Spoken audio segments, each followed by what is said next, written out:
viewers, welcome to Bosco Campus Vision. I am Grishma TJ, Assistant Professor, Department of Commerce, Don Bosco College, Kottayam. This is the 19th lecture of Customs Duty and Overview.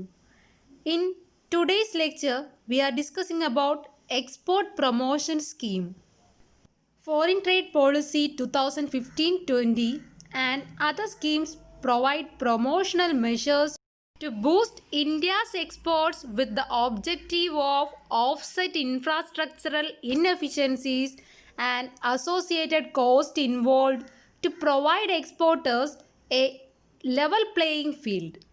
Brief of these measures are as under. Foreign trade policy 2015-20 ആണ് ഇപ്പോൾ നിലവിലുള്ളത്. ഈ പോളിസിയും other സ്കീംസും എല്ലാം promotional മെഷേഴ്സിനായിട്ട് ഉപയോഗിക്കുന്നതാണ് ഇന്ത്യയുടെ എക്സ്പോർട്ടിനെ boost ചെയ്യാനായിട്ട്. First one, merchandise export from India scheme, MEIS.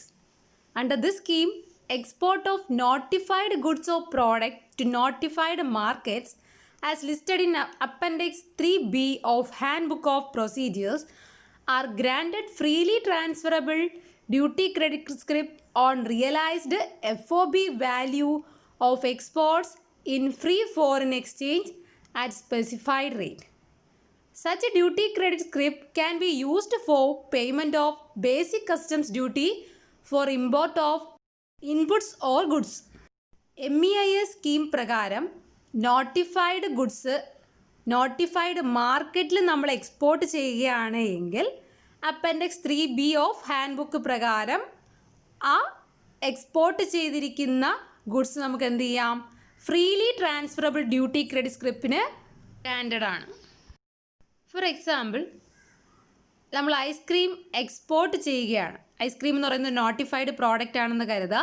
അതൊരു notified മാർക്കറ്റിലേക്ക് നമ്മൾ എക്സ്പോർട്ട് ചെയ്യുകയാണ് എങ്കിൽ അത് ഫ്രീലി ട്രാൻസ്ഫറബിൾ ആയിട്ടുള്ള ഡ്യൂട്ടി ക്രെഡിറ്റ് സ്ക്രിപ്പ് കിട്ടും. ഫോർ എക്സാമ്പിൾ, നമ്മളിപ്പോൾ 100 രൂപയുടെ ഒരു എക്സ്പോർട്ടാണ് നടത്തുന്നതെങ്കിൽ അതിന് 10 രൂപയുടെ ഡ്യൂട്ടി ക്രെഡിറ്റ് സ്ക്രിപ്പ് ആയിരിക്കും കിട്ടുക. അതൊരു കൂപ്പൺ പോലെയാണ്. FOB വാല്യൂ അനുസരിച്ചാണ്. എക്സ്പോർട്ടിൻ്റെ വാല്യൂ എന്ന് പറയുന്നത് ഫ്രീ ഓൺ ബോർഡ് അനുസരിച്ചായിരിക്കും. നമ്മൾ പ്രീവിയസ് ലെക്ചറിൽ പറഞ്ഞിട്ടുണ്ടായിരുന്നു, ഫ്രീ ഓൺ ബോർഡ് എന്ന് പറഞ്ഞാൽ cost plus insurance plus freight ആണ് ഫ്രീ ഓൺ ബോർഡ് എന്ന് പറയുന്നത്. ഇങ്ങനെ കിട്ടുന്ന സ്ക്രിപ്പ് നമുക്ക് എന്തെങ്കിലും പ്രോഡക്റ്റുകൾ അല്ലെങ്കിൽ ഗുഡ്സ് ഇമ്പോർട്ട് ചെയ്യുന്ന സമയത്ത് കസ്റ്റംസ് ഡ്യൂട്ടി അടയ്ക്കാൻ വേണ്ടി ഈ ഡ്യൂട്ടി ക്രെഡിറ്റ് സ്ക്രിപ്പ് നമുക്ക് ഉപയോഗിക്കാം. അങ്ങനെയെങ്കിൽ ആ വാല്യൂ കുറച്ചതിന് ശേഷമുള്ള എമൗണ്ടിന് മാത്രം നമ്മൾ കസ്റ്റംസ് ഡ്യൂട്ടി പേ ചെയ്താൽ മതിയാകും. Next one is service export from India scheme, SCIS. Service providers of notified services as per Appendix 3D are eligible for freely transferable duty credit script at 5% of net foreign exchange earned. Service providers notify ചെയ്തിരിക്കുന്ന സർവീസാണ് export ചെയ്യുന്നത് എങ്കിൽ അതിൻ്റെ foreign exchange earn ചെയ്തതിൻ്റെ 5% duty credit സ്ക്രിപ്പായിട്ട് കിട്ടും. അത് net foreign ഇൻകത്തിൻ്റെ 5%. എല്ലാം കഴിഞ്ഞ് കയ്യിൽ കിട്ടുന്ന നെറ്റ് എമൗണ്ടിൻ്റെ 5% ആണ് ഡ്യൂട്ടി ക്രെഡിറ്റ് സ്ക്രിപ്പായിട്ട് കിട്ടുന്നത്. Next, duty exemption and remission schemes ആണ്. These schemes enable duty free import of inputs for export production with export obligation. These schemes consist of duty എക്സംഷനും റെമിഷനും ആയിട്ടുള്ള സ്കീംസാണ് ഇനി പറയുന്നത്. First one, advance authorisation scheme. Under this scheme, duty free import of inputs are allowed that are physically incorporated in the export product with minimum 15% value addition. Advance authorization is issued for inputs in relation to resultant product as per CON or on the basis of self-declaration as per procedure of FTP. Advance authorization normally have a validity period of 12 months for the purpose of making imports and a period of 18 months for fulfillment of export obligation from the date of issue. Advance authorization is issued either to a manufacturer exporter or merchant exporter tied to a supporting manufacturer.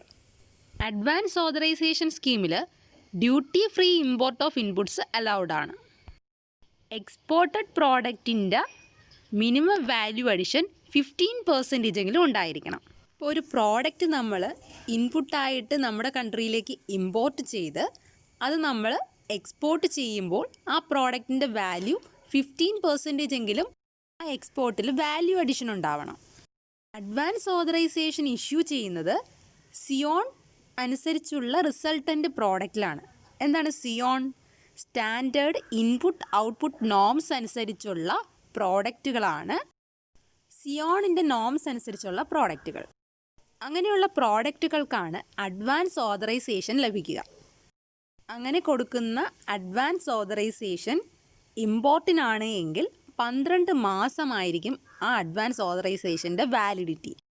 അത് തിരിച്ച് export ചെയ്യേണ്ട validity period എന്ന് പറയുന്നത് 18 months ഉണ്ടായിരിക്കണം. Issue ചെയ്ത് 18 മന്ത്സിനുള്ളിൽ അത് export ചെയ്തിരിക്കുകയും വേണം. Advance authorisation issue ചെയ്യുന്നത് മാനുഫാക്ചറായിട്ടുള്ള എക്സ്പോർട്ടർക്കോ അല്ലെങ്കിൽ മെർച്ചൻ്റ് എക്സ്പോർട്ടർക്കോ അല്ലെങ്കിൽ സപ്പോർട്ടിംഗ് മാനുഫാക്ചറിനോ ആണ് അഡ്വാൻസ് ഓതറൈസേഷൻ ഇഷ്യൂ ചെയ്യുന്നത്. Next scheme is advance authorisation for annual requirement. Exporters having past export performance in at least preceding 2 financial years shall be entitled for advance authorization for annual requirement. This shall only be issued for items having Sion. Second പറഞ്ഞത് advance authorisation for annual requirement, ഒരു വർഷത്തേക്കുള്ള advance ഓതറൈസേഷനാണ്. എക്സ്പോർട്ടേഴ്സിന് past export performance ഉണ്ടായിരിക്കണം. Minimum 2 financial ഇയേഴ്സിലുള്ള export performance ഉള്ള എക്സ്പോർട്ടേഴ്സിനാണ് advance authorisation ലഭിക്കുക. ഇത് ഇഷ്യൂ ചെയ്യുന്നത് സിയോൺ ബേസ്ഡ് ആയിട്ടുള്ള പ്രോഡക്റ്റുകൾക്ക് മാത്രമായിരിക്കും. Standard input output norms base ചെയ്തിട്ടുള്ള പ്രോഡക്റ്റുകൾക്ക് മാത്രമായിരിക്കും. Third one, duty free import authorisation, DFIA scheme. DFIA is issued to allow duty-free import of inputs with a minimum value addition requirement of 20%. Duty-free import authorization shall be exempted only from the payment of basic customs duty. DFIA shall be issued on post-export basis for product for which Sion has been notified. Separate scheme exists for gems and jewelry sector for which FTP may be referred. Next one, duty free import authorization ആണ് DFIA. അത് issue ചെയ്യുന്നത് import of ഇൻപുട്സിന് duty free കിട്ടുന്നതിന് വേണ്ടിയിട്ടാണ്. അതിൻ്റെ minimum value addition എന്ന് പറയുന്നത് 20% ഉള്ള എക്സ്പോർട്ടുകൾക്കാണ് DFIA ലഭിക്കുന്നത്. സിയോണിൽ നോട്ടിഫൈ ചെയ്തിരിക്കുന്ന പോസ്റ്റ് എക്സ്പോർട്ട് ബേസിസ് പ്രോഡക്റ്റുകൾക്കാണ് DFIA ഇഷ്യൂ ചെയ്യുന്നത്. ഫോറിൻ ട്രേഡ് പോളിസി റെഫർ ചെയ്തിട്ടുള്ള ജംസിനും ജ്വല്ലറീസിനും ഒക്കെ സെപ്പറേറ്റ് സ്കീം തന്നെയുണ്ട്. Next one, duty drawback of customs. The scheme is administered by department of revenue.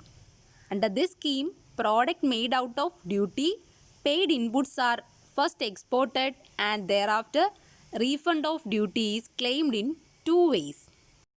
Duty drawback of customs എന്ന് പറയുന്ന സ്കീം അഡ്മിനിസ്റ്റർ ചെയ്യുന്നത് ഡിപ്പാർട്ട്മെൻറ്റ് ഓഫ് റവന്യൂ ആണ്.